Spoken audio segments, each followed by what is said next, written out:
আজ তো আমি ফ্লিপকার্ট থেকে শপিং করে পুরোই ঠকে গেছি বন্ধুরা। হ্যালো ফ্রেন্ডস, আমার চ্যানেল অল মৌপ্রিয়াস লাইফে আপনাদের সবাইকে ওয়েলকাম।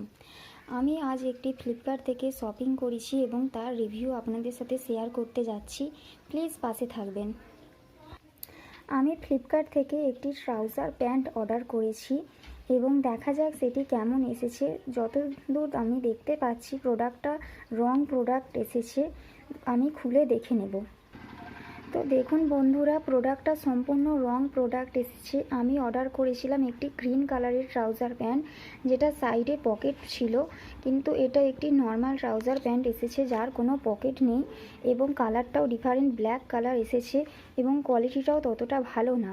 তাই ফ্রেন্ডস, আমি এটা রিটার্ন করতে যাচ্ছি। দেখা যাক এখন রিটার্ন হয় কি না। তো ধন্যবাদ বন্ধুরা আমার চ্যানেলে আসার জন্য এবং এই রিভিউটি দেখার জন্য। Please like and subscribe my channel, আর এভাবেই আমার পাশে থাকবেন। ধন্যবাদ।